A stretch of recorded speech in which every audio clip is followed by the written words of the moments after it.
Bonjour, cette leçon sur le participe passé des verbes, vous allez en avoir besoin lorsque vous allez conjuguer le passé composé. En fait, ce participe passé, il se trouve lorsqu'on conjugue des verbes au passé composé. Par exemple, j'ai mangé. Vous voyez, c'est le verbe manger qui est conjugué avec un auxiliaire avoir. Et le verbe manger, il est présenté avec son participe passé. Le participe passé du verbe manger, c'est manger avec la terminaison et. Pour le plus que parfait, j'avais fini, c'est le verbe finir, et au plus que parfait, vous voyez que le participe passé du verbe finir, c'est fini, et on l'écrit avec un i. Pour le conditionnel passé, par exemple, j'aurais bu, c'est le verbe boire, et ce verbe boire, son participe passé, c'est bu, et ça s'écrit avec un u. Alors, c'est très simple. Pour les verbes du premier groupe, les verbes en ER, le participe passé va s'écrire et pour les verbes qui sont conjugués avec l'auxiliaire avoir. Par exemple, j'ai sauté, j'ai nagé, j'ai parlé. Vous voyez, tout ça c'est et. Tu as parlé et, il a parlé et.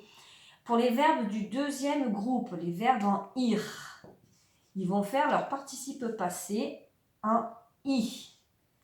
Comme j'ai fini, j'ai puni, j'ai démoli. Vous voyez, ça va faire i. J'ai puni un élève, i.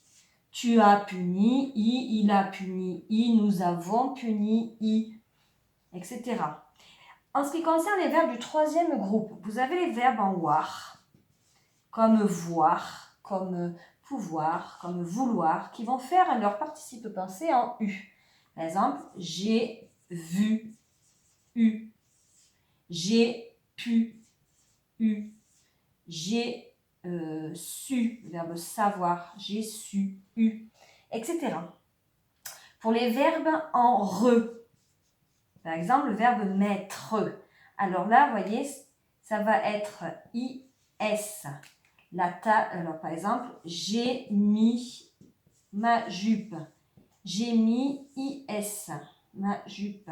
Alors, pourquoi ce s? Eh bien, il faut le mettre au féminin.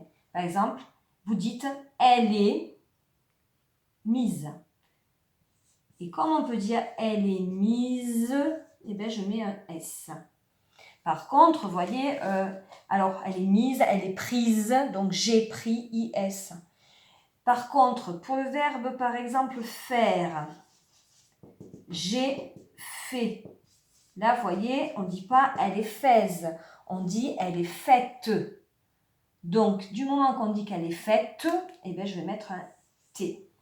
Donc, moralité, il faut bien faire attention pour ces verbes du troisième groupe qui, lorsque vous entendez i, il faut s'interroger si on met un s. Et pour cela, vous mettez au féminin. Des fois, on met un t. Donc, pareil, vous mettez au féminin. Par exemple, j'ai cuit la tarte, elle est cuite. Donc, j'ai cuit, on va mettre un t à la fin. Parce que c'est le verbe cuire et qu'on dit elle est cuite. D'accord? J'ai pris, elle est prise. Donc, j'ai pris, on va mettre un s à la fin. Voilà, j'espère que ça vous aura aidé cette vidéo et de toute façon, suffit d'apprendre les participes passés des verbes un peu particuliers. Au revoir, à bientôt.